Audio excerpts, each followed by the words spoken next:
नमस्कार दोस्तों, मेरे इस कहानी के चैनल पर आपका बहुत बहुत स्वागत है।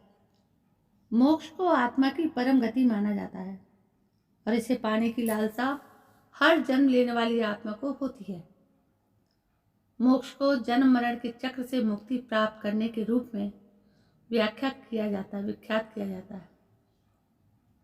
मोक्ष प्राप्ति करने के बाद आत्मा को फिर से जन्म लेने की आवश्यकता नहीं होती है। लेकिन क्या आप जानते हैं कि किस प्रकार या किन कार्यों को कर आप मोक्ष पा सकते हैं?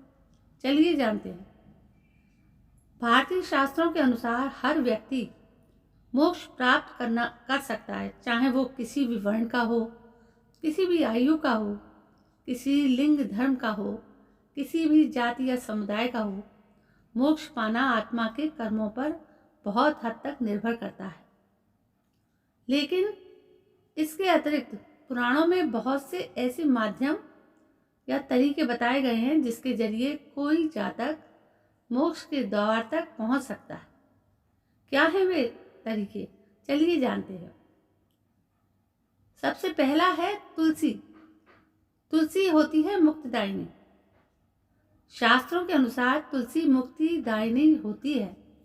पुराणों में बताया गया है कि मृत्यु से कुछ समय पूर्व अगर मरने वाले के मुख में तुलसी का पत्ता रख दिया जाए तो यमदूत उस व्यक्ति की आत्मा को छू भी नहीं पाते और वो व्यक्ति सीधे स्वर्ग में स्थान पाता है। इसके अलावा जो व्यक्ति नियमित तुलसी की पूजा करता हो या उसे नियमित भगवान विष्णु को अर्पित करता हो, वो आत्मा भी पूर्व जन्म के कर्मों से मुक्त होकर जन्म मृत्यु के चक्र से बाहर निकल आती है।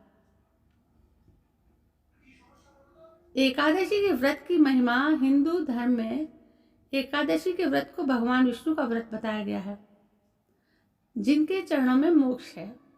एकादशी व्रत के विषय में उल्लेख मिलता है कि यदि कोई मनुष्य निष्ठा और नियम के साथ एकादशी व्रत और मार्गशीर्ष मास में पड़ने वाली मोक्षदा एकादशी करता है तो मृत्यु के पश्चात वो सीधे विष्णु धाम जाता है, जहाँ मोक्ष पाने के बाद आत्माएं जाती हैं।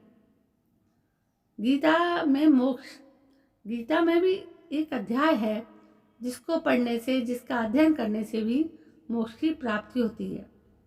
गीता के अनुसार अच्छा और सात्विक आचरण एवं अच्छे कर्मों के द्वारा ही व्यक्ति इस जन्म मरण के बंधन से मुक्त हो जाता है। गीता में भगवान कृष्ण ने 20 आचरणों के बारे में बताया है।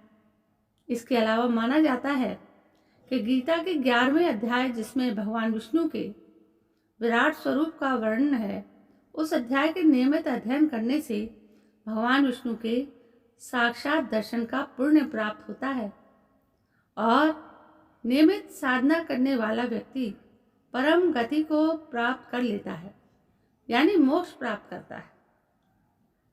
इन जगहों के दर्शन से भी मिलता है मोक्ष।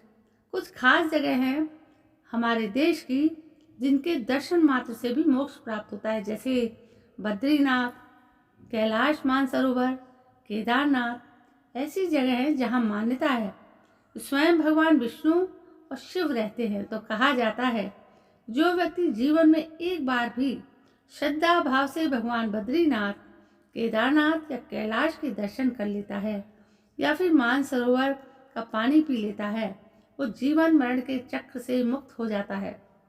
नीलमत पुराण और शिव पुराण में यह भी बताया गया है कि भगवान शिव माता पार्वती को सृष्टि और अमरत्व का रहस्य बताने के लिए अमरनाथ गुफा ले गए थे, जहां आज ग्रीष्म ऋतु में हिम से शिवलिंग बनता है। कहते हैं कि यहाँ भगवान शिव का दर्शन पाने वाला व्यक्ति शिवलोक को जाता है और जन्म मृत्यु के चक्र से मुक्ति पा जाता है। इन सब के अलावा काशी को भगवान शिव का घर कहा गया है।